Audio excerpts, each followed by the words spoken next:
بعد اینو درزو میندازم همینجوری به یک کنار، ولی به سمت داخل غلطیده باشه. این سمتشو با سوزن فیکس میکنم و بعد اینو اتو میزنم و پرسش میکنم. این کانالا رو هم همینطور.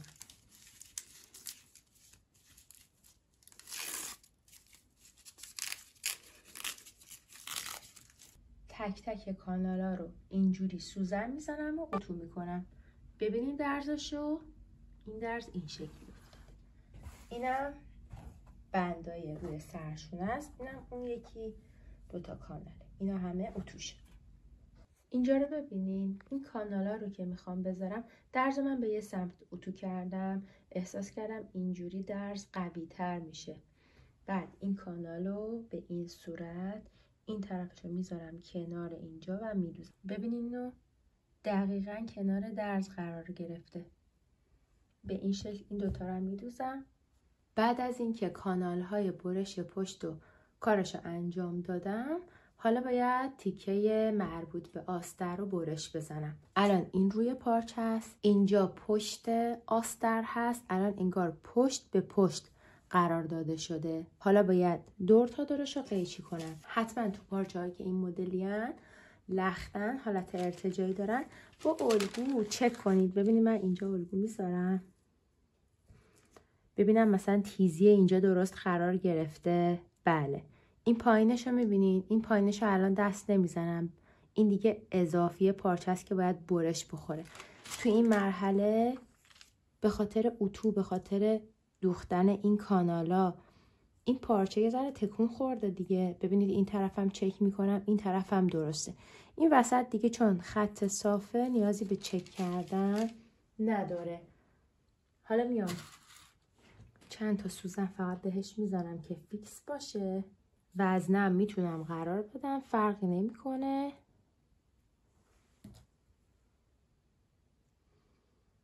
حالا یا با قیچی، یا اگر که همین امکان کاتر و تخته برشو دارید خیلی بهتر از قیچی هستش.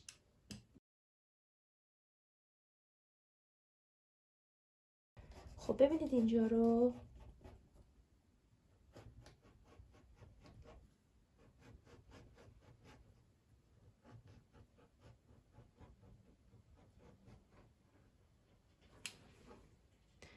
دیدین اینجا رو از کجا برش زدن؟ این قسمتی که پارچه جمع شده و به سمت بالا رفته به خاطر کانال، این کانال که اومده پایین تر اونو جبران کردم، یعنی انگار با چشمم یه خط جدید کشیدم. برای اینجا هم همینطور، ببینید وسط پشتو، برای اینجا هم همینطور، برای قسمت بالای یقم همین کارو میکنم.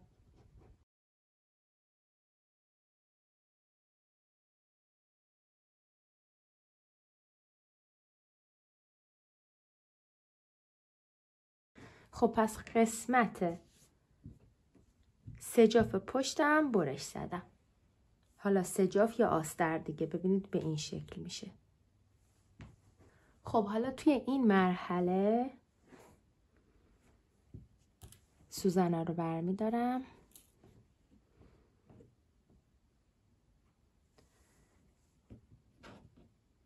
این سمت بالای یقه هست، اینو میام سوزن میزنم.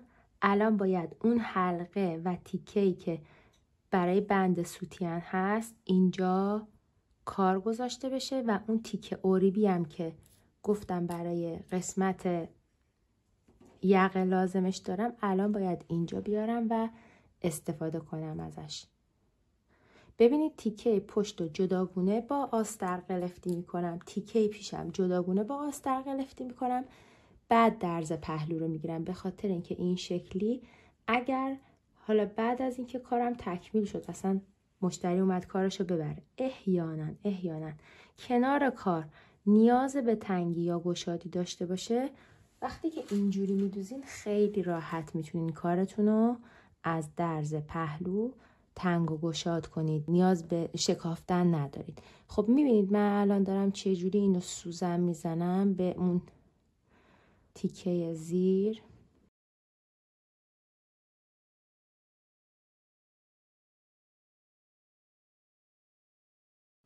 ببینید این طرفشو.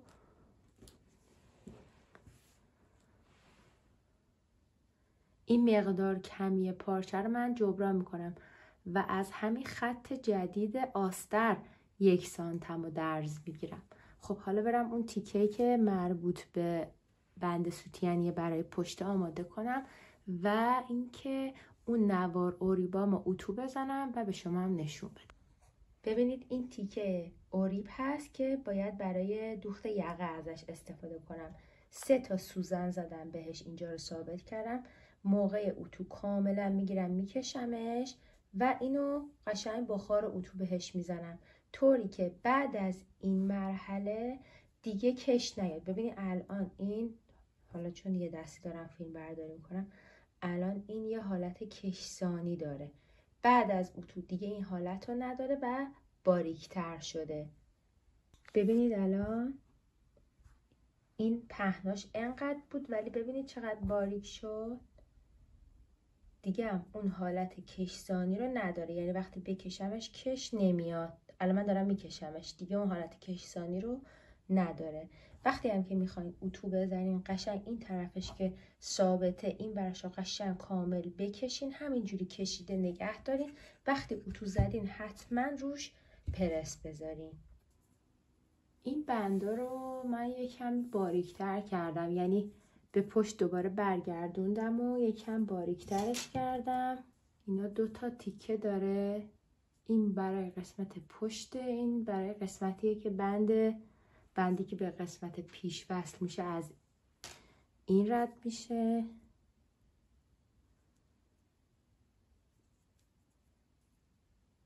خب من باید اینو انقدری براش فضا بذارم که 1 سانتش بتونه لای درز بره و پایه چرخم از کنارش بتونه به راحتی عبور کنه.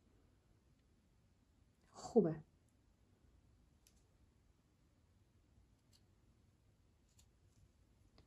یه دونه از یکی برمیدارم. برای اینکه اینجا ضخیم نشه میتونم روی اینجا نذارم، بذارم به سمت کنارش، به سمت وسط پیش.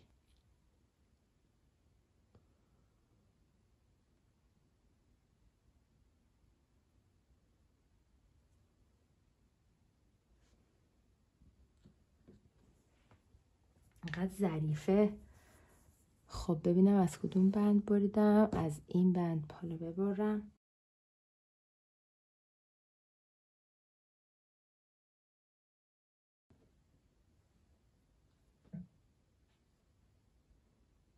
ببینید توجه کنید که مرز بالای یقه الان اینجا هستا.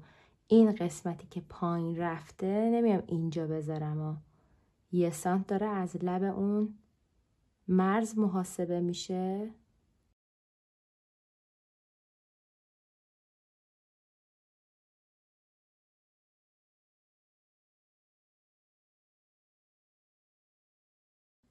این نواری که درست کردم و به سمت آستر میتونم از روی الگوام اندازه بزنم که دقیقاً به اندازه الگو باشه که کارم لغو نشه. این قسمت ابتداییش رو قیچی میکنم.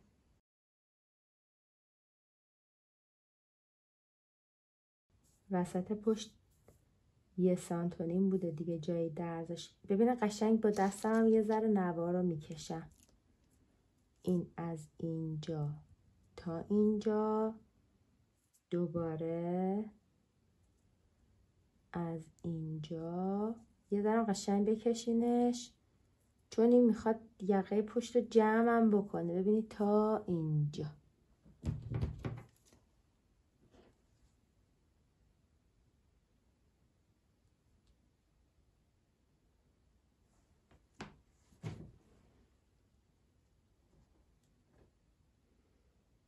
این داره کار لایی رو بر من انجام میده.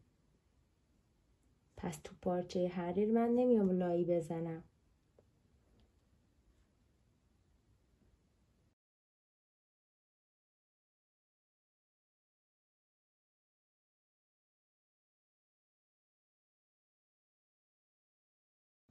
میبینید این نواره الان نسبت به این یه ذره جمع تره، به خاطر اینکه باید یقه رو جمع کنه.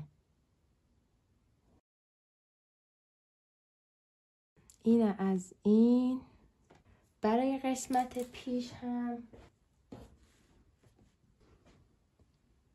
من یه طرفش رو دوختم، حالا باید این طرف رو بدوزم. ببینید فقط باید حواستون باشه که اینا رو به روی هم قرار بگیره، یعنی اینا رو هر جفتش رو برای یه طرف آماده نکنید. اگه اینو اینجوری دوختم به این رو دوختم، این یکی رو باید این سمت بدوزم. اگه پشتش بدوزم انگار هر دو تا پیش برای یک سمت بدن آماده میشه. اینو حتما حواستون رو جمع کنید. و این نوار اوریق من اینجوری از روی الگو اندازه میزنم قشنگ. ببینید تا اینجا دیگه، تا اینجا نه، تا اینجا که تقاطع 1 سانتش هست. بزرگترم نبرین که یقه لق نشه. ببینید تقاطع 1 سانت از اینجا 1 سانت رو قطع کنه. اول یه طرفش رو سوزن میزنم، بعد طرف روبرو مثل پشت. دیدین اول دو طرف رو سوزن زدم، بعد شروع کردم وسط ها رو هی به ترتیب یه ذره از این ور یه ذره از این ور سوزنش رو زدم. میبینید همینجوری که میذارم نوار نسبت به یقه جمعه، چون میخواد یقه رو جمع کنه.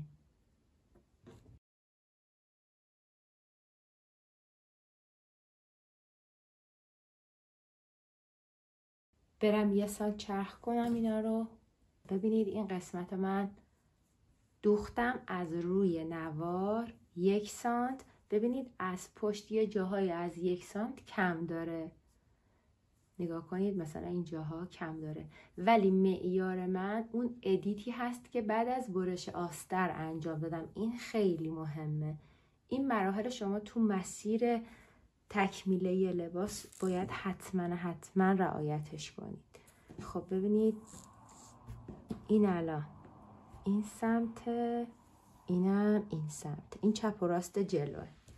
حالا باید برم روی آستر دوخت نیش بخیه بزنم. ببینید سمتی که نوار رو گذاشتم سمت آستر هست، پس اینو این شکلی درزو به سمتی که اینجا نوار گذاشتم کامل برمیگردونم و اینجا یه نیش بخیه میزنم. توی قسمت پشتم همینطور. ببینید چقدر خوشگله. اینو به سمت آستر برمیگردونم، از پشت نشون بدم، درزو به سمتی که نوار هست و به سمت آستر برمیگردونم و اینجا رو یه نیش بخیه میزنم. به این صورت دوخته نیش رو زدم.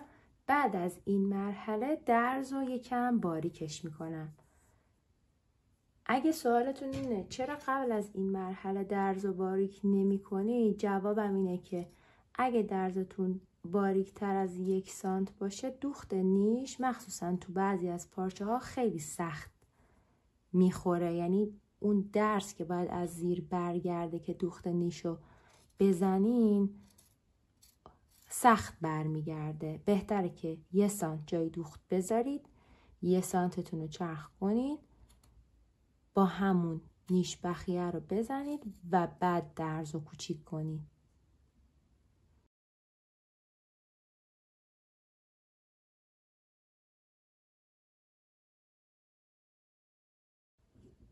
حالا باید برم اینجا رو اتو بزنم قشنگ. اینجوری به این شکل میذارم به سمت خودم و اینجا رو قشنگ اتو میزنم. ببینید کار چقدر خوشگل به تو میغلطه قشنگ. بعد محکم بدون اینکه لایی زده باشم، اصلا کش نمیاد و خیلی عالی و حرفه‌ای. قسمت‌های پیشم همینطور، اینا رو هم درزاشو باریک میکنم. اینا رو حتما باید باریک کنین به خاطر اینکه یه ذره حالت هلال دارن، برای اینکه یقه بتونه قشنگ بخوابه. حتما درزو نیم سانتیش کنین. بعد از اینکه لب یقه رو کامل اتو زدم، دوباره اینا رو روی هم قرار میدم. اگر ادیت لازم داره حتما باید ادیت کنم. پهلو رو کامل آستر و پارچه روی هم قرار بگیرن. ببینید اینجا چون لب یقه به سمت داخل غلطیده، میبینیم که اینجا یکم به هم ریخته، باید اصلاحش کنم. میتونم از همین کاتر استفاده کنم به راحتی و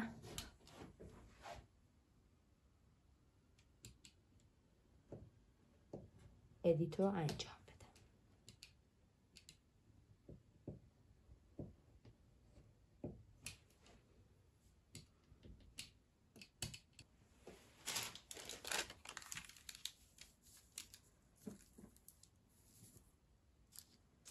یه مقایسه هم با الگو انجام میدم. الان جاهایی که باید تا بخوره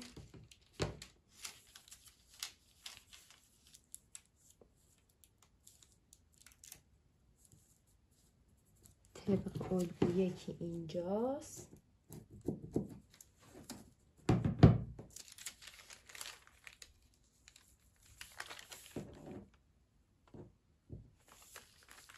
دیگه هی نمیخوام اونو تکون بدم که کامل روی الگو قرار بگیره. یکی اینجاست، یکی اینجا و اینجا هم که دارم. میتونم لبه اینو یه کوک بزنم که اینا تا اینجاها از روی هم تکون نخورن که راحت تا بشن. این باید اینجوری تا بشه، اینم باید اینجوری تا بشه بیاد اینجا به این شکل. اون طرف پیشم همین کارا رو براش انجام میدم، ادیتش میکنم. ببینید این طرف اصلا به ادیت نیاز نداره، خیلی همه جاش روی همه، فقط یه کمی اینجا رو دارم که برش میزنم.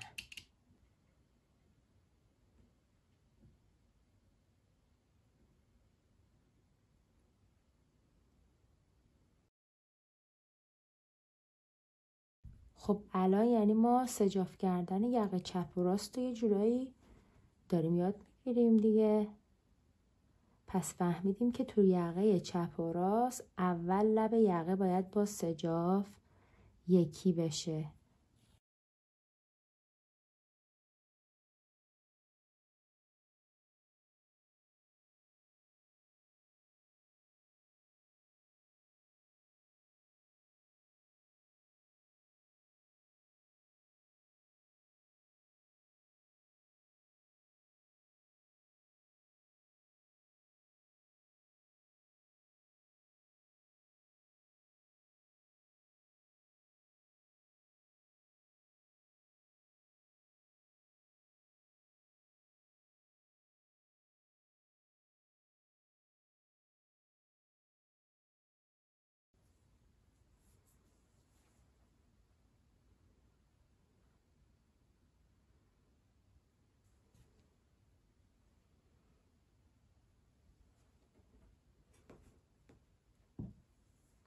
ببینید اینجا نشون وسط داره و این یکی هم یه نشون برای وسط داره.